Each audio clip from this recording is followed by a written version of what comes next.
Ok, hermano, el Señor les bendiga a todos en esta mañana. Damos gracias a Dios por esta oportunidad de compartir la palabra con cada uno de ustedes.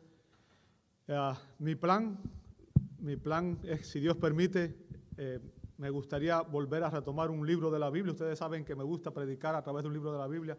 Así que el plan es volver a predicar un libro de la Biblia y vamos a, si Dios nos lo permite, a predicar el libro de Mateo muy pronto. Lo que decidí fue dar oportunidad en lo que resta, ¿verdad? Y empezarlo en diciembre porque ustedes saben, en diciembre viene Navidad y entonces precisamente voy a usar el pasaje de Mateo que habla sobre el nacimiento de Jesús para la fecha de Navidad. Así que eso sería ya, empezaríamos Mateo en las últimas semanas de diciembre. De aquí a diciembre voy a estar predicando sobre temas variados, temas de interés para algunos de ustedes. Y este primer mensaje que voy a dar el día de hoy, voy a hablar sobre la ofrenda bíblica. Me ha sido sugerido por algunos hermanos y voy a estar en estas semanas que restan dando temas que sean relevantes para ustedes. Así que si hay algún asunto que a usted le gustaría escuchar, una enseñanza sobre él, hágamelo llegar y yo con gusto estaré viendo a ver si me han sugerido varios, pero bueno, quiero saber si hay algún tema específico que a usted le gustaría escuchar, ¿verdad? El texto que vamos a usar como base para el mensaje del día de hoy es precisamente el mismo que leyó Benjamín. No nos pusimos de acuerdo, así que en su soberanía Dios permitió que él escogiera ese texto, ¿verdad? 2 Corintios 9, 6 al 8. Abra ahí su Biblia, por favor. 2 Corintios 9, 6 al 8. Y vamos a leer la Sagrada Escritura. Le voy a rogar, por favor, que usted busque ese texto y cuando lo encuentre, una vez más se ponga en pie para reverenciar a Dios. 2 Corintios, capítulo 9, versos 6 al 8.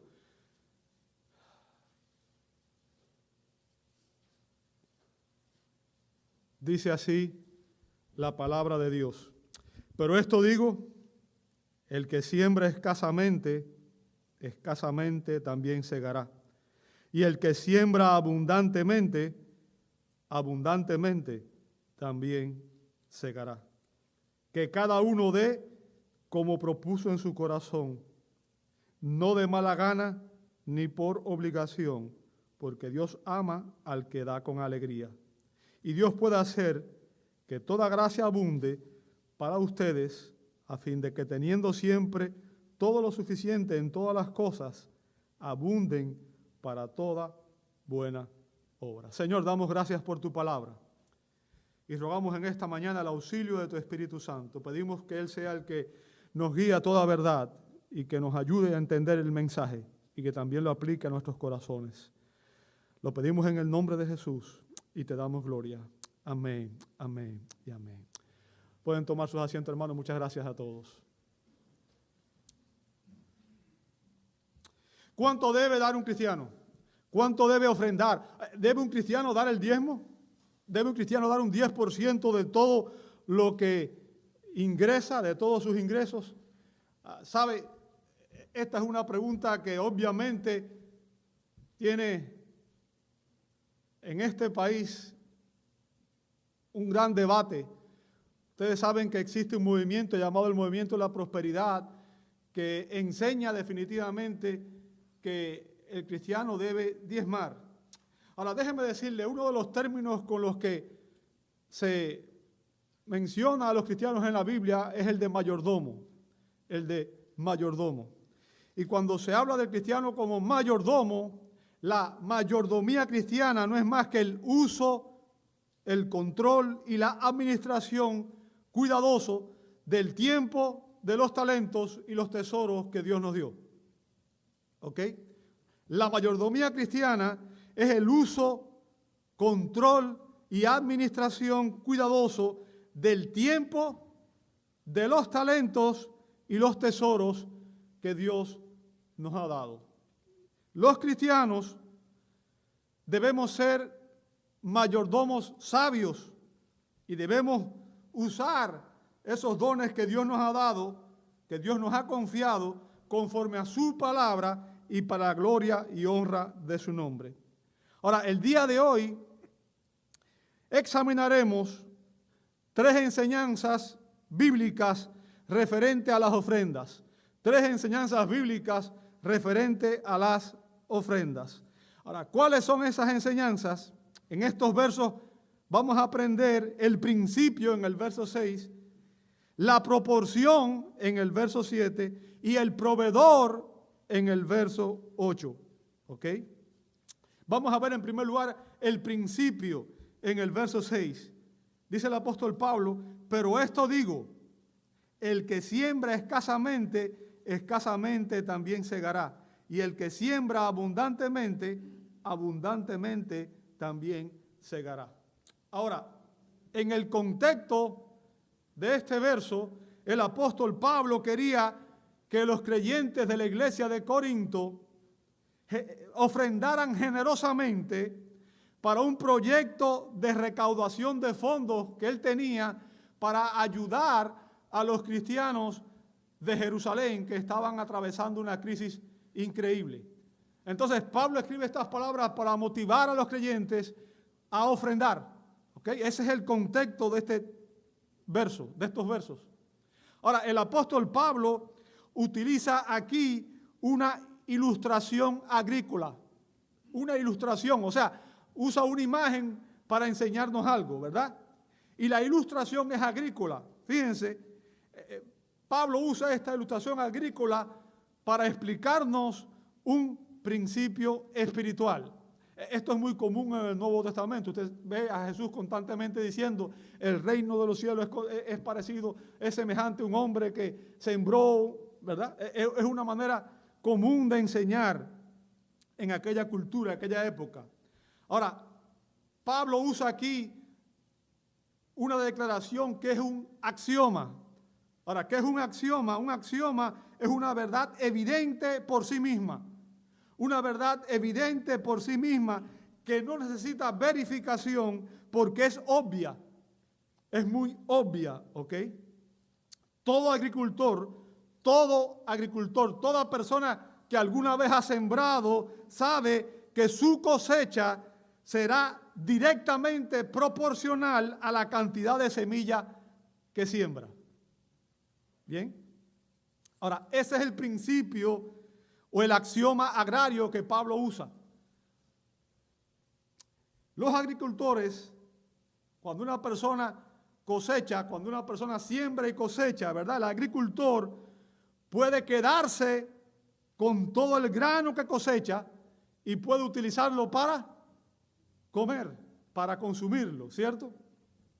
O también puede perder una parte de ese grano, una parte de esa cosecha y utilizarla para sembrar nuevamente, ¿verdad? Cuando el agricultor siembra la semilla en la tierra, esta se pudre mientras germina. ¿Sabe eso, verdad? Que cuando usted siembra una semilla, la semilla primero se pudre, ¿cierto? Así que en cierto sentido, el agricultor pierde la semilla que ha plantado, porque después que la planta ya no la puede consumir. La está arriesgando, la está perdiendo. La semilla se pierde, se puede perder, ¿verdad? De muchas maneras. Por ejemplo, las condiciones del tiempo o las plagas pueden destruir esa semilla, ¿verdad? Las condiciones del tiempo, si viene de repente una inundación o una plaga, puede ser que se destruya esa semilla. También los insectos, los roedores y aún las aves pueden venir y comérsela. Así que el agricultor cuando siembra está arriesgando esa semilla que sembró, la está perdiendo de alguna manera, ¿cierto?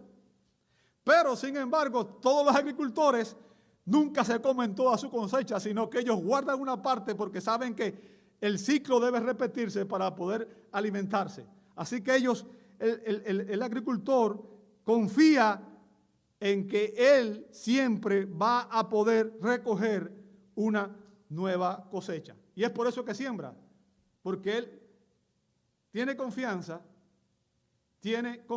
en que podrá recoger una nueva cosecha.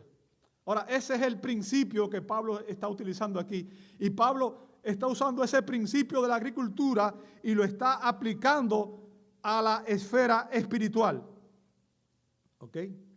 Y Pablo establece un contraste. El contraste es claro por la antítesis que él establece. Fíjense que él dice que el resultado de la cosecha variará de acuerdo a ¿qué? De acuerdo a la cantidad de semillas sembradas, ya sea escasa o ya sea abundante.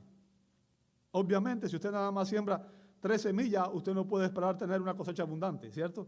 Si usted siembra bastantes semillas, usted podrá tener una cosecha abundante. ¿Ok? Vemos esa misma antítesis en Proverbios 11, 24 y 25. Proverbios 11, 24 y 25 dice: hay quien reparte y le es añadido más, y hay quien retiene lo que es justo solo para venir a menos. ¿Lo ve conmigo? O sea, hay quienes dan y les es añadido más. Y hay quienes retienen, que no dan lo que es justo, solo para venir a menos. O sea, solo para perder, está diciendo, ¿verdad?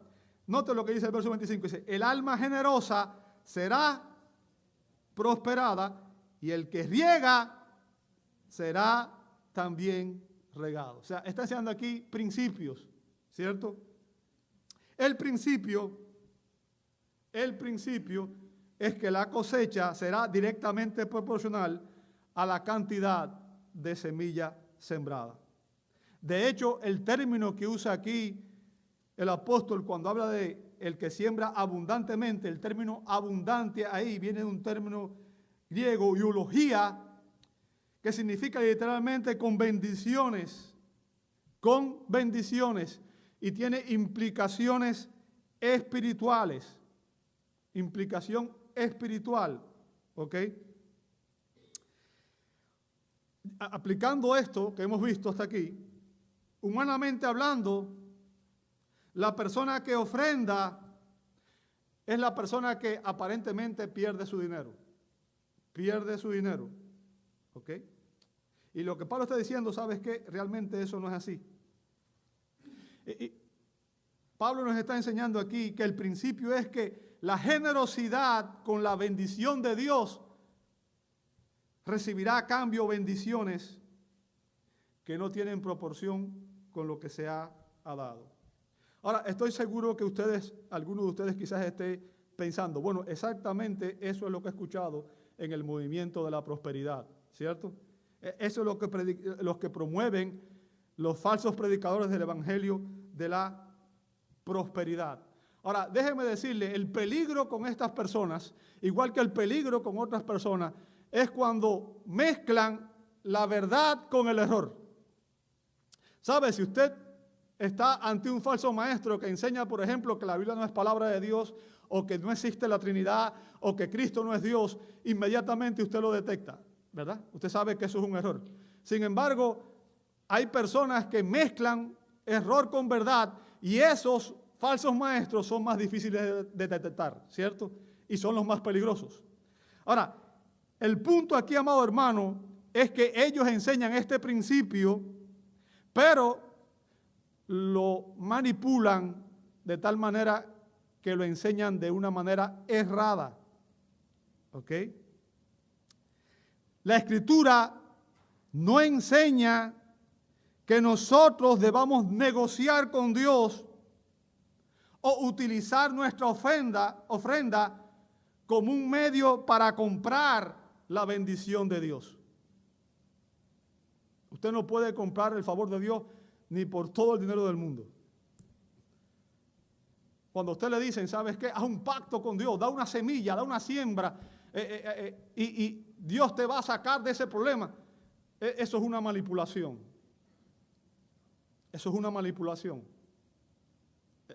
El favor de Dios no se gana. Usted no puede comprar el favor de Dios a través de una ofrenda. ¿Ok? Usted tampoco puede pensar que la Biblia enseña que la ofrenda es un medio para enriquecerse. Aquellas personas que piensan que ofrendando se van a hacer ricas y millonarios están cayendo en el error que enseñan precisamente los falsos maestros.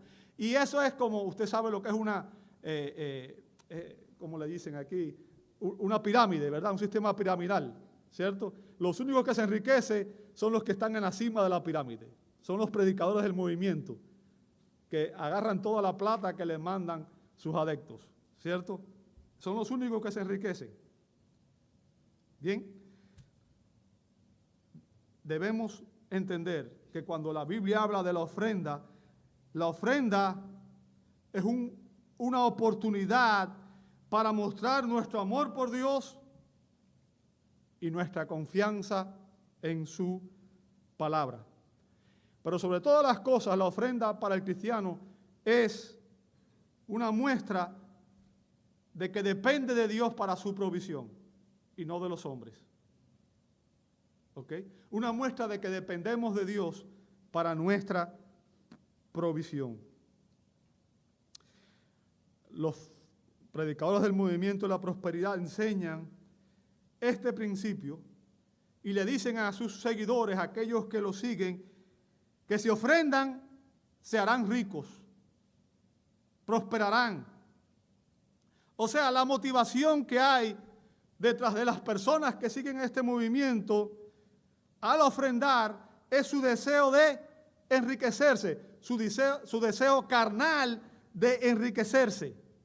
Bien, Pablo advierte en 1 Tesalonicenses capítulo 6, verso 9, 1 Timoteo 6, 9, dice, pero los que quieren enriquecerse caen en tentación y lazo y en muchos deseos necios y engañosos y dañosos que hunden a los hombres en la ruina y la ¿qué? Fíjense, los que quieren enriquecerse. ¿Se da cuenta? La Biblia condena esa actitud carnal de parte del hombre de poner la riqueza por encima de todo lo demás. La riqueza es uno de esos elementos que se convierte en un ídolo para muchas personas. Bien, la codicia por el dinero lleva a muchas personas a caer en continuas tentaciones. Y Pablo advierte en ese texto, en 1 Timoteo 6:9, que incluso los conduce a la perdición. ¿Por qué? Porque para ellos es más importante el dinero que cualquier cosa. El dinero se convierte en un ídolo, ¿cierto? Y déjeme decirle, el problema es que esta doctrina de la prosperidad es muy atractiva para la mente carnal. ¿Quién no quiere ser rico? Dígame una persona que dice, yo no quiero ser rico. ¿Sabe? Hubo un hombre sabio que oró y dijo, no me des riqueza, no sea que me olvide de ti, ¿verdad? Y no me des pobreza, no sea que tenga que robar y blasfeme tu nombre. Bien. No todo el mundo sabe manejar las riquezas. No todo el mundo tiene el dominio propio para manejar las riquezas de tal manera que las riquezas no se conviertan en su Dios. Esta doctrina de la sembrar y hacerse rico es muy atractiva para la mente carnal. La mente carnal desea enriquecerse y Pablo nos advirtió también, 1 Timoteo 6:10, fíjense lo que dice él, porque la raíz de todos los males es ¿qué cosa? El amor al dinero. Fíjense, no dice que el dinero sea malo. Si Dios le ha bendecido a usted con dinero, ¿sabe? Eso no es malo. El dinero no es ni bueno ni malo, el dinero es amoral. El dinero no hace nada más que servir a usted para propósito. Y usted lo puede usar para bendecir o lo puede usar para propósitos malignos. Pero al final no es el dinero el que es bueno o malo. Somos nosotros la manera en que usamos nuestro dinero. ¿Verdad? Y Pablo dice ahí que la raíz de todos los males es el amor al dinero. Dice, por el cual, note después, codiciándolo alguno. ¿Sabe? Las personas que siguen el movimiento de la prosperidad codician el dinero. Y esa es la razón por la que están en ese movimiento. Porque codician el dinero. Quieren ser ricos de todas. ¿Cierto? Dice, se extraviaron, note lo que dice a continuación, codiciándolo algunos, se extraviaron ¿de qué? ¿Se da cuenta? Y cuando se extraviaron de la fe, significa que ellos se perdieron. Porque una persona que no está en la fe correcta está perdido. Bien. ¿Sabe? El ansia de enriquecerse y el amor al dinero son dos caras de la misma moneda. El ansia de enriquecerse y el amor al dinero son dos caras de la misma moneda. Y vemos ahí que obviamente Pablo condena el amor al dinero, que es tan característico de los que siguen este movimiento de la prosperidad. Usted ve, las iglesias, la mayoría de las iglesias hoy siguen este movimiento, tristemente. Jesús nos dio una advertencia importante en Mateo 6:24. Mateo 6:24, Jesús dijo, nadie puede servir a dos señores, porque o aborrecerá a uno y amará al otro, o se apegará a uno y despreciará el otro. No podéis servir a Dios y a las riquezas. El punto, amado hermano, es que todo el mundo no sabe manejar las riquezas. No todo el mundo sabe manejar las riquezas. Y la mente humana carnal, la mente humana no regenerada, la mente humana sin Cristo, anhela ser rico. Bien. ¿Sabe? Los fariseos y el movimiento de la prosperidad enseñan que las riquezas terrenales significan bendición divina. Y también enseñan que los que son pobres es porque están malditos. Ellos consideran a los ricos las personas favoritas de Dios. Las personas favoritas de Dios. Ahora, el punto que quiero que usted entienda es que la Biblia promete que Dios va a suplir a aquellos que ofrendan generosamente, ¿verdad? Dios lo va a hacer, pero tenemos que tener cuidado con la motivación por la cual ofrendamos. La motivación correcta para ofrendar es glorificar a Dios, es extender su reino. No es hacerme rico. De hecho, déjame decirte algo. Tú puedes dar millones a la iglesia, pero si no has ofrendado tu corazón a Dios, si tu corazón no está contrito y humillado, si tú no has venido ante Dios arrepentido de tus pecados y Cristo no es tu Señor y Salvador, todo el dinero del mundo no te va a llevar a la presencia de Dios. En el Salmo 51 David dice que la ofrenda que agrada a Dios es el corazón contrito y humillado.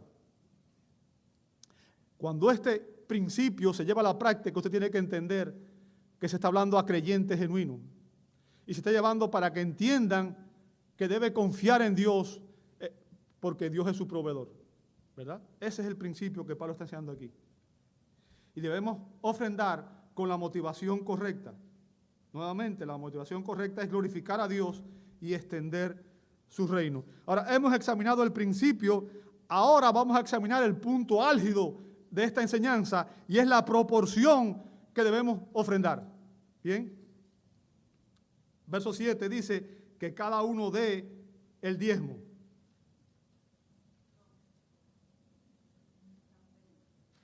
Ok. Que cada uno dé, ¿qué dice? Como propuso, no de mala gana ni por obligación, porque Dios ama al dador alegre. Entonces, ¿cuánto debemos ofrendar? ¿Cuánto debemos ofrendar? ¿Qué proporción de mi salario debo ofrendar? Dios me exige a mí, hoy, bajo el nuevo pacto, Dios exige a los creyentes de la iglesia que demos el diezmo de todo lo que ganamos. Ok, bueno. Yo puedo decir que no, pero tengo que demostrarlo con la Biblia, ¿verdad? Que es lo importante al final. Ahora, el punto, amado hermano, es que en las Sagradas Escrituras, en el Antiguo Testamento, bajo el Antiguo Pacto, se enseñan dos tipos de ofrendas. ¿Ok? Y quiero que me siga con mucha atención porque esto es importante. Dos tipos de ofrendas. Las que se daban al gobierno ¿ok? Las ofrendas que se daban al gobierno, que siempre eran obligatorias. ¿Me sigue hasta ahí? Esas ofrendas eran obligatorias, ¿ok?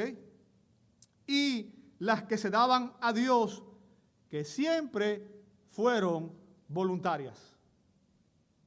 ¿Bien? Ahora, déjeme decirle algo que es sumamente importante. Los diezmos no eran ofrenda a Dios. Los diezmos eran impuestos. ¿Escuchó esa palabra? Impuestos. Que servían para financiar el presupuesto nacional de la nación de Israel. ¿Bien? Como Israel era una teocracia. ¿Qué significa el término teocracia? Significa que Dios era quien gobernaba a la nación a través de los líderes que él había escogido. ¿Me siguió hasta ahí, verdad? Israel era una teocracia. Bien. Los sacerdotes y los levitas eran parte del gobierno civil. ¿Me va siguiendo? Los sacerdotes y los levitas eran parte del gobierno civil. Por lo tanto, Dios en su palabra y en su ley ordenó recoger un primer diezmo que era utilizado precisamente para sustentar a estas personas. Bien, si usted ve el número 18, 20 al 21, número 18, 20 al 21, dice así la palabra de Dios. Entonces el Señor dijo ¿a quién? A Aarón. Ahora, usted sabe que Aarón fue escogido como el sumo sacerdote de Israel, ¿verdad? Fue el primer gran sumo sacerdote de la nación de Israel. Y de los descendientes de Aarón vendría la línea sacerdotal. ¿Sabe eso, verdad? Todos los sacerdotes tenían que ser descendientes de Aarón, el hermano de Moisés. Dice, el Señor dijo a Aarón, no tendrás heredad en su tierra. Y está hablando obviamente de cuando Israel conquistó la tierra prometida. Recuerde, Dios le prometió una tierra a Israel, pero cuando se repartió la tierra, hubo una tribu a la que no le dieron ningún territorio. ¿Verdad? Y vamos a ver cuál fue. Ni tendrás posesión en ellos. Yo soy, fíjense lo que dice, yo soy tu porción y tu herencia entre los hijos de Israel. Y aquí yo he dado a los hijos de Leví. ¿Saben? Los levitas eran los que oficiaban en el templo. Eran los encargados de todo lo que era el templo, de oficiar todo en el templo. Desde cargar, por ejemplo, en el Antiguo Testamento, cuando primero se hizo el tabernáculo, ellos eran quienes lo montaban y lo desmontaban, quienes hacían y preparaban todo, ¿verdad? Los hijos de Leví. Ahora, fíjense, yo he dado a los hijos de Leví, ¿qué cosa? Todos los diezmos en Israel, ¿por qué? Por heredad. ¿A cambio de qué? A cambio de su ministerio en el cual sirven.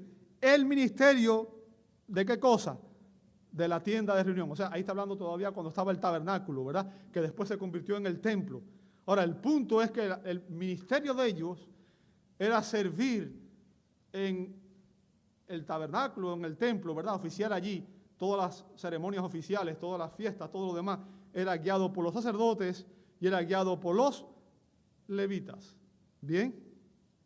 Ahora, existía un segundo diezmo anual que Dios impuso para financiar las festividades nacionales ordenadas por él, ¿verdad? Las festividades como la Pascua, los tabernáculos, etc. Y usted puede ver eso. No voy a leer ese texto porque es largo y no tengo mucho tiempo. Deuteronomio 14, 24 al 26.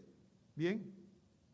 Se recaudaba un tercer diezmo cada 3 años que era para socorrer a los pobres y está en Deuteronomio 14, 28 al 29. Fíjense lo que dice, al fin de cada tercer año, o sea, este no era anual, a diferencia de los otros, ¿verdad? Este era cada 3 años, sacarás todo el diezmo de tus productos de aquel año y lo depositarás en tus ciudades, y vendrá ¿quién? El levita, que no tiene parte ni herencia contigo, y además, miren, ¿quién más? Y el forastero, o sea, la persona que venía a Israel, ¿verdad? Que no era un judío, que no pertenecía allí. ¿Quién más? El huérfano y la viuda que habitan en tus ciudades y comerán y se saciarán para que el Señor tu Dios te bendiga en toda la obra de tus manos. Ahora, tenemos que entender el contexto y la diferencia entre aquel contexto y el nuestro. En aquel contexto, el gobierno no tenía programas sociales como hoy. Usted sabe que hoy las mujeres, por ejemplo, que son viudas, existen programas sociales que les ayudan, ¿cierto? Le dan manutención a sus hijos, le dan ciertas ayudas incluso a las mujeres y se le pagan muchas cosas, se le dan incluso servicios gratuitos, ¿verdad? Como parte de los beneficios que da el gobierno. Ahora, en aquel contexto eso no existía. Entonces, eso estaba parte de ¿quién? De los sacerdotes y los levitas eran quienes ministraban eso y quienes eran responsables de ayudar a las viudas, a los huérfanos y a los desamparados. ¿Ok? Y Dios estableció esos diezmos como un medio para recaudar fondos para que esas personas tuvieran su ayuda, la ayuda que necesitaban. De hecho, si usted lee en Éxodo 23, 10 al 11, Dios ordenó al pueblo de Israel que cada 7 años ellos dejaran descansar la tierra sin cultivarla. ¿Para qué? Para que la tierra descansara, pero también para que las personas pobres y todo lo demás fueran y cosecharan todo lo que encontraran. Ese año, los frutos que había en la tierra le pertenecían a los pobres. ¿Ok? Era para ayudar a los pobres. Ahora, ¿a dónde voy con esto? El punto final, amado hermano, es que en realidad el pueblo de Israel no daba el 10%, no daba el diezmo, sino que ellos daban más de un 20% de su entrada, entre un 25 y un 28% de su entrada. ¿Ok? Y todo esos bienes, todo ese alimento, todo ese dinero se utilizaba para el funcionamiento de la nación, para que la nación funcionara bien. La ley de Dios le ordenaba a los israelitas que dieran esos diezmos, y si ellos no lo hacían, ellos estaban robándole a Dios. Y es por eso que usted escucha el texto famoso que usan los predicadores de la prosperidad, ¿verdad? En Malaquías capítulo 3, verso 8, donde dice, ¿robará el hombre a Dios? Pues vosotros me estáis robando. Pero decís, ¿en qué te hemos robado? En los diezmos y las ofrendas o ofrendas alzadas. Ahora, estaban robándole a Dios, ¿por qué? Porque Dios había mandado literalmente en su ley que Israel debía dar ese dinero con esos propósitos. Bien. Era algo que Dios había ordenado en su palabra. Y por tanto, al no hacerlo, el hombre se estaba rebelando contra Dios. Ellos estaban rebelando contra Dios. ¿Por qué? Porque obviamente el gobierno de la nación era financiado por los diezmos. Y esos diezmos cubrían también los salarios de los ministros, ¿verdad?, del gobierno, como dije que eran los sacerdotes y los levitas. Si ellos no recibían esos diezmos, tendrían que recurrir a otros medios para subsistir y como resultado el ministerio del templo se vería afectado. Ahora, todas las demás ofrendas que se mencionan en el Antiguo Testamento, exceptuando las necesarias para el funcionamiento del gobierno, que es lo que hemos visto hasta ahora, eran voluntarias. Eran voluntarias. ¿Me siguió hasta ahí? Por ejemplo, cuando Dios ordenó que se construyera el tabernáculo, usted puede ver eso en Éxodo 25:2. Esa ofrenda que se recaudó para esa construcción fue voluntaria. Y cuando Dios ordenó que se construyera el templo, usted puede ver en Primera de Crónicas 29:9, esa ofrenda que se recaudó con ese propósito era voluntaria. O sea, cada persona daba voluntariamente. Nunca se especificó una cantidad, un %. Bien. Y la motivación que tenían para ofrendar era un corazón agradecido y lleno de amor por Dios y por su pueblo. Bien. A los creyentes, y ahora vuelva conmigo, por favor, no se me distraiga. A los creyentes del Nuevo Testamento nunca se nos ordena diezmar. ¿Escuchó eso? Nunca se nos ordena diezmar. La única ofrenda obligatoria en esta era de la iglesia es el pago de impuestos al gobierno. ¿Ok? El pago de impuestos al gobierno. Usted puede ver eso en Mateo 22, 15 al 22 y en Romanos 13, 1 al 7. No voy a leer los textos porque son largos y me va a ocupar mucho tiempo. Ahora, usted como miembro de esta sociedad, usted como una persona que responsable en esta sociedad debe pagar sus impuestos, ¿verdad? Es parte de nuestra obligación como miembros de la sociedad en la cual vivimos. Y entonces volvemos a la pregunta que hicimos al principio. ¿Qué proporción de nuestros ingresos debemos ofrendar? Y esa es la pregunta al final, ¿verdad? Que queremos saber. ¿Qué proporción de nuestros ingresos debemos ofrendar? Verso 7 inicia diciendo que cada uno dé como, y después ¿qué dice? Que cada uno dé como propuso en su corazón. Bien. Fíjense, en este verso Pablo dice, cada uno debe dar lo que se propone. Bien. Debe hacerlo en base a la generosidad de un corazón que está lleno de adoración. Y la ofrenda es una cuestión de convicción personal y de conciencia personal con relación a Dios. Debemos ofrendar lo que deseemos, ¿cierto? La Biblia nos enseña, amado hermano, que la ofrenda no debe ser forzada. No debe ser forzada. O sea, no debemos manipular a nadie para que dé. Enseñé el principio, si usted ofrenda abundantemente, cosechará abundantemente. Pero después voy a enseñar la razón que hay detrás de eso. El propósito divino detrás de eso. ¿Ok? No se me desespere, yo sé que tiene esa pregunta en mente. Ahorita en el verso 8 la explica, ¿cierto? La ofrenda no debe ser forzada, pero tampoco la ofrenda bíblica debe ser casual, descuidada o algo de último momento, que es lo que hacemos se hace la mayoría de las veces, ¿verdad? Nos metemos la mano en el bolsillo, vemos a ver cuánto tenemos y eso es lo que damos, ¿cierto?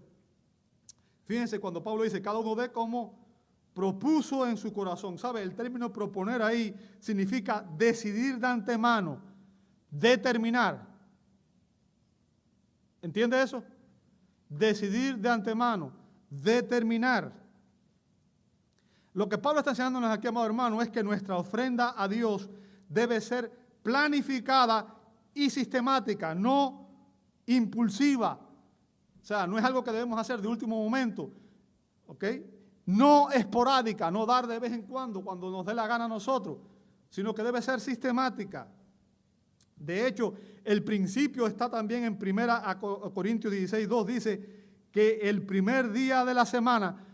¿Por qué el primer día de la semana? Porque ya la iglesia se reunía el primer día de la semana, ¿verdad? El domingo, no el sábado, ¿cierto? Que el primer día de la semana, cada uno, o sea, cada creyente, de vosotros aparte y guarde, ¿cuánto?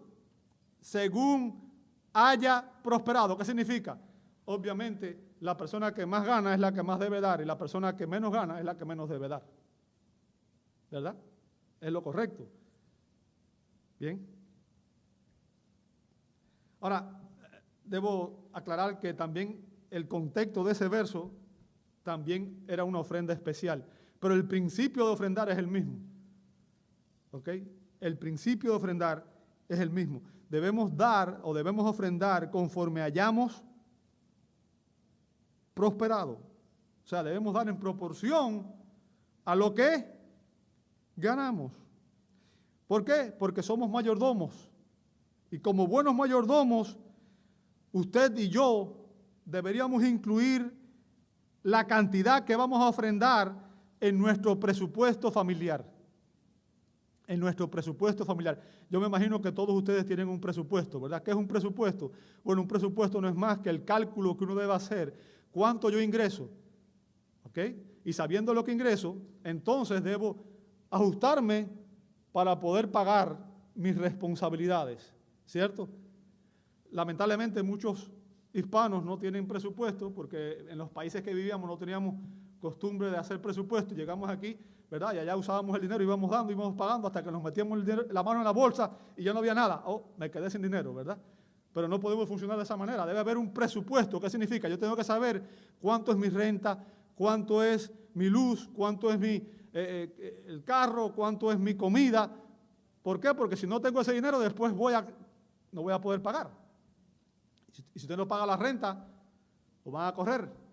Y si usted no compra comida, pues se va a morir de hambre. ¿Cierto? Ahora, el punto que estoy haciendo es que, así como usted calcula cuánto usted va a pagar en todas esas cuentas, la ofrenda a Dios debe ser parte de ese cómputo. Usted debía definir, ok, mi ofrenda a Dios va a ser esta cantidad. Y es en base o proporción a lo que usted gana. ¿Ok? Y debemos ofrendar regularmente, no solo cuando nos sentimos generosos o cuando en la iglesia se pide que ustedes ofrenden con algún propósito especial. Yo quiero que usted comprenda que la carga financiera de la obra de Dios siempre ha sido compartida por todo el pueblo de Dios. Ahora, dicho esto, ¿cuál debe ser nuestra actitud al ofrendar? ¿Cuál debe ser nuestra actitud al ofrendar? Fíjense lo que dice Pablo, no de mala gana ni por obligación.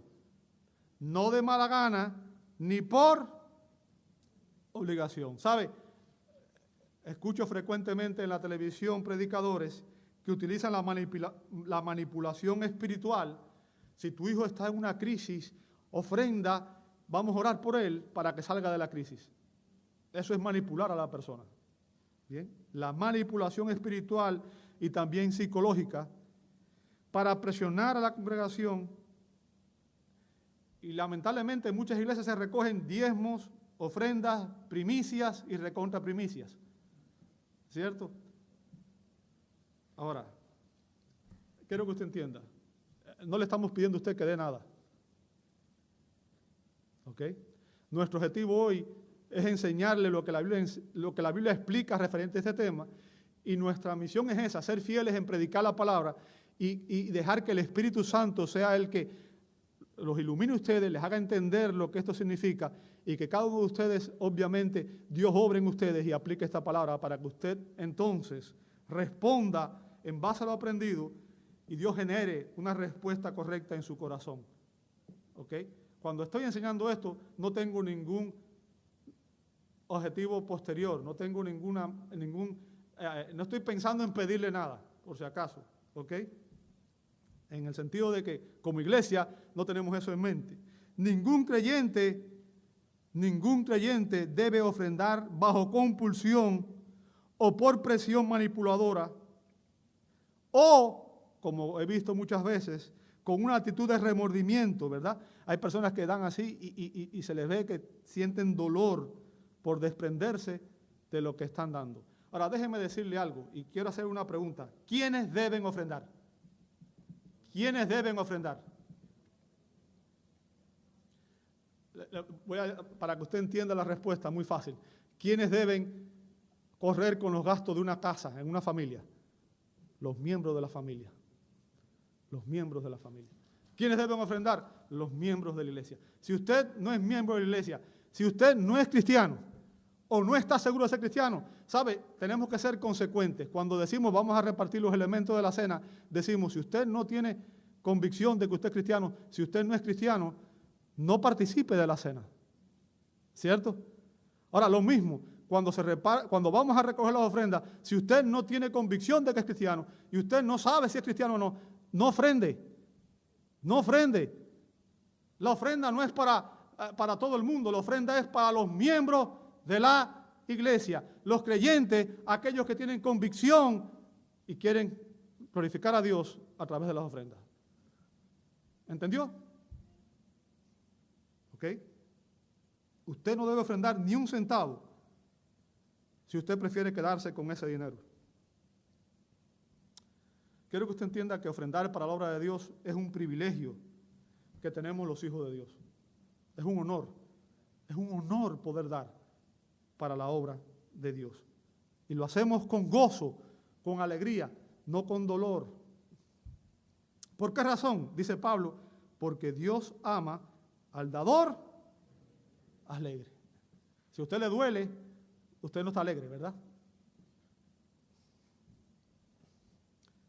La acción de ofrendar alegremente proviene del interior, proviene de un corazón agradecido con Dios. Bien. Y déjeme decirle, a menos que usted ofrende alegremente, si usted no ofrenda alegremente, esa no es una ofrenda que Dios acepta. La única ofrenda que Dios acepta es aquella que se da con gozo, con alegría. Porque se da convencido, estoy dando para la gloria de Dios y para extender su reino. Bien. Ahora, ¿cómo yo sé si yo soy un dador alegre? ¿Cómo yo sé si yo soy un dador alegre? Déjame decirte, el dador alegre ofrenda, en primer lugar, voluntariamente. Voluntariamente. Lo hace porque desea contribuir con el reino de Dios. Y ofrenda con gozo, porque entiende que es un privilegio y no una obligación penosa. Bien. El dador alegre, en segundo lugar, ofrenda de todo corazón. De todo corazón. Siempre desea dar más de lo que ha dado. Desea dar más de lo que ha dado. Dios ama a todos aquellos para quienes el reino de Dios es una prioridad en sus vidas. Se nos manda a buscar primeramente el reino de Dios y su justicia. Debe ser la prioridad de vida de todo cristiano. ¿Sabe? El gran predicador bautista Charles Spurgeon dijo que Dios ama al dador alegre porque en tal creyente ve la obra de su espíritu. ¿Entendió eso? Dios ama al dador alegre porque en tal creyente ve la obra de su espíritu. Y si no lo entendió, se lo voy a explicar ahora, que es lo que él lo explica, que dice, se requiere mucha gracia para convertir a los hombres en dadores alegres. Se requiere mucha gracia para convertir a los hombres en dadores alegres. Con algunos, la última parte de su naturaleza que llega a la santificación es el bolsillo. ¿Sabe? Tengo una hermana, no viene a esta iglesia, nunca ha venido aquí. Bueno, nos visitó unas veces al principio, pero ella es una hermana muy mayor. Está enferma, por cierto, y ya está bien adulta. Y bromeando me decía, pastor, cuando usted asegúrese, cuando vaya a bautizar a alguien, bautícelo con la billetera en el bolsillo. Es una broma que usaba conmigo, ¿verdad? Y precisamente estaba diciendo esto, ¿cierto? Que muchas veces, como cristianos, el dar para la obra de Dios nos cuesta. Bien, nos cuesta. Dios ama al dador alegre, dice Spurgeon, porque Él mismo es un dador alegre. Dios no escatimó ni a su propio Hijo, sino que lo entregó por todos nosotros, como dice la palabra. Y ahora aquí voy a usar las palabras de otro gran predicador, ¿verdad? El doctor John MacArthur afirma, si bien es posible dar sin amar, si bien es posible dar sin amar, no es posible amar sin dar. No es posible amar sin dar. Cuando usted ama, usted da. Si usted ama a Dios, usted va a dar de su tiempo, de sus talentos y sus tesoros. Y lo va a hacer con gozo, con alegría, con disposición, no con dolor. ¿Ok?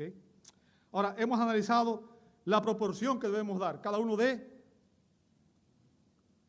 como se propone en su corazón, ¿verdad? Y vamos a concluir con el proveedor de nuestras ofrendas. Y este verso explica el primer texto que leímos ahorita, ¿verdad? Verso 8 dice, y Dios puede hacer que toda gracia abunde para vosotros, a fin de que teniendo siempre todo lo suficiente en todas las cosas, abundéis, note lo que dice a continuación, ¿para qué? ¿Para toda buena? Perfecto. Ahora, lo primero que quiero que usted aprenda, y lo aprenda muy bien, amado hermano, quiero esto recalcarlo y ponerlo en la mente. Si ustedes no se acuerdan de ninguna otra parte, quiero que se acuerden de esta parte que voy a enseñar. ¿Ok? Siempre debemos recordar quién es el verdadero dueño de todo lo que existe. ¿Ok? Ahora, vamos a leer dos textos. ¿Ok? Salmo 24:1. Salmo 24:1. Mío es, ¿verdad? De Gabriel es.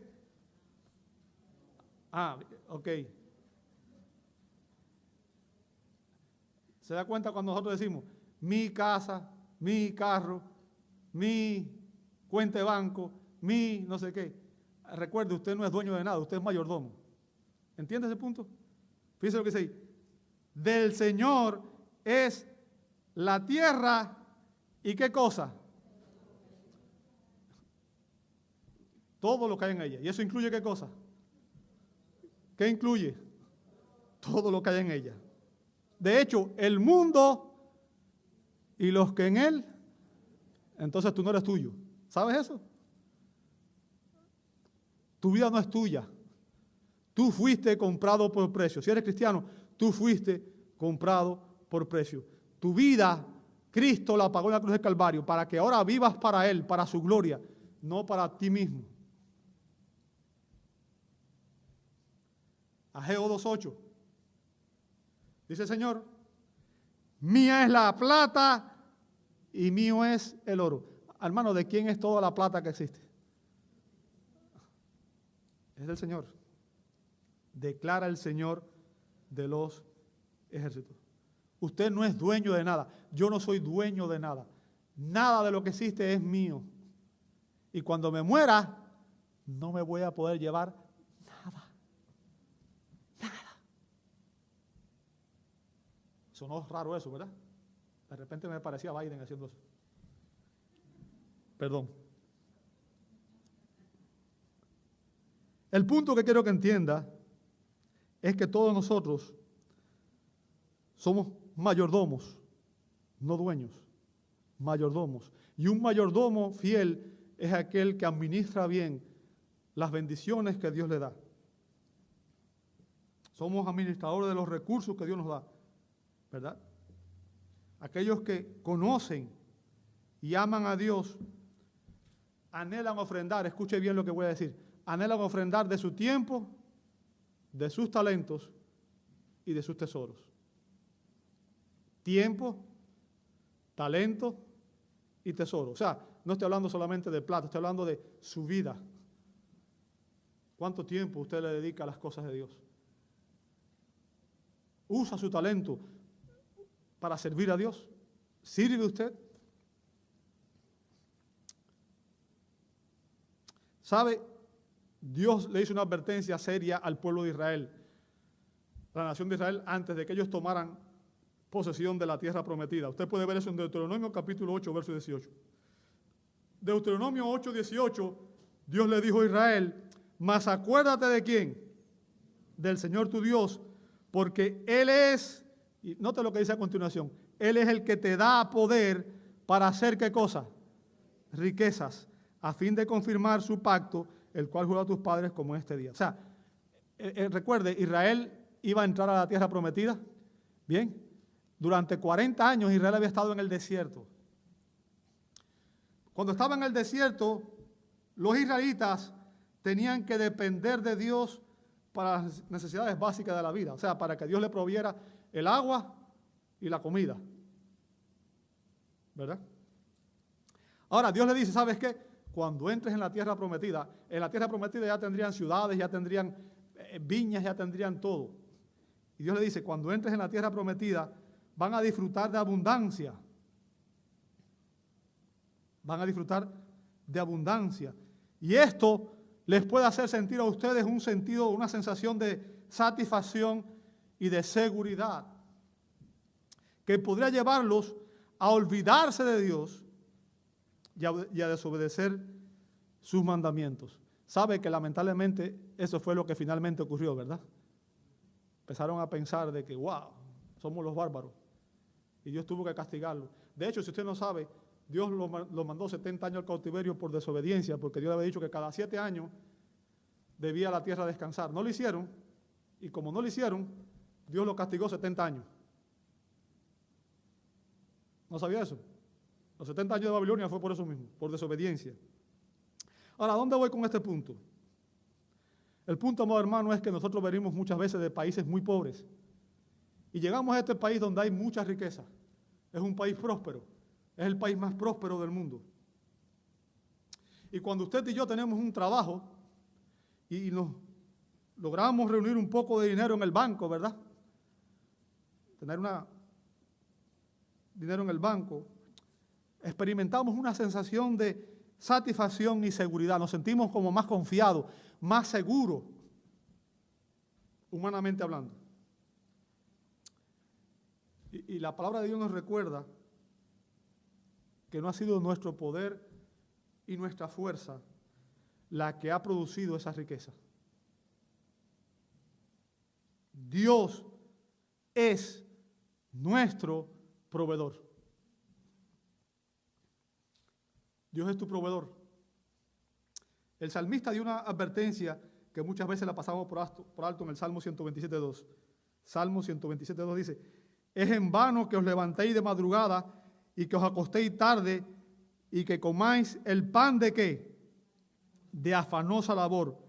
No te lo dice, pues Él da a su amado aún mientras duerme. Y el punto del salmista aquí, amado hermano, es que el trabajo realizado independiente de Dios muchas veces resulta inútil. Usted ve que usted trabaja, se esfuerza y nunca logra salir de la condición en la que está.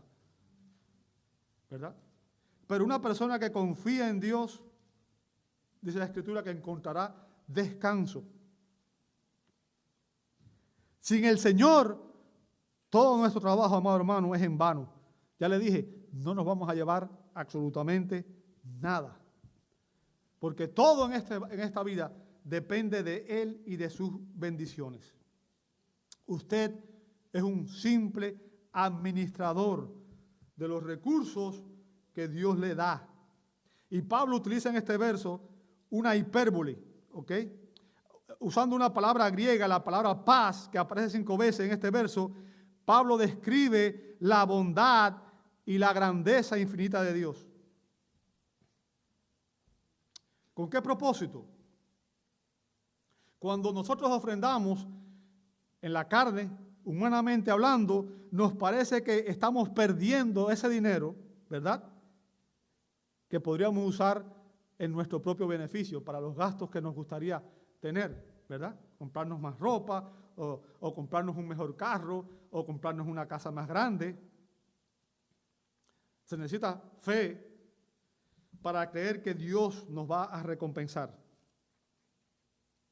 Y lo que nos está enseñando aquí es que cuando un creyente realmente ofrenda generosamente con la actitud correcta y por fe, Dios repone sus recursos. O sea, Dios lo va a bendecir, Dios le va a dar por gracia, ¿ok?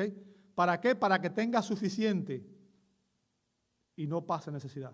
Pero no solamente eso, está enseñando que Dios va a darle abundantemente a aquellos que ofrendan con generosidad y con alegría, pero no lo hace con el propósito de que usted satisfaga sus deseos egoístas, que es el error que enseñan los movimientos de la prosperidad, ¿verdad?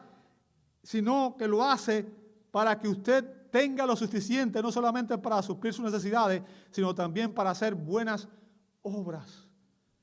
Buenas obras. Obras que glorifiquen a Dios. Para que usted tenga lo suficiente para poder ayudar a su hermano en necesidad. Para que usted tenga lo suficiente como para poder ayudar a pagar un misionero que vaya a predicar el evangelio en un lugar donde nunca se ha escuchado el evangelio. Y es ahí donde Dios bendice. Es ahí donde Dios da. Porque Dios bendice, Dios nos bendice para que nosotros seamos de bendición. Te invito a orar. Señor, damos gracias por tu palabra, porque ella es clara. Y Señor, rogamos en esta mañana que sea tu Espíritu el que obre en todos nosotros,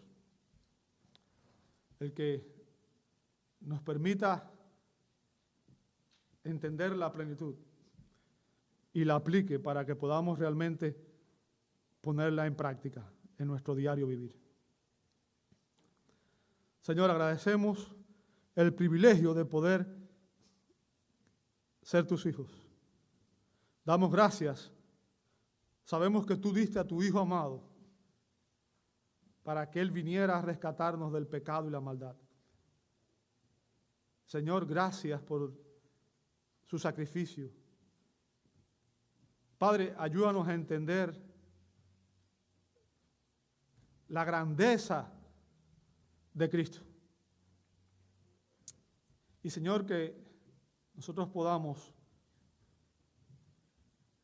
reconocer que muchas veces no hemos sido fieles a ti. Pedimos perdón por las veces que no hemos sido buenos administradores de nuestro tiempo, de los talentos que nos has dado o de los tesoros que tú nos das, Señor. Ayúdanos en adelante para que como iglesia podamos ser diligentes y entendamos, Señor, que esta es la manera en la cual te damos gloria. Gracias, Dios, por esta oportunidad. Y oramos en el nombre de Jesús. Amén y amén.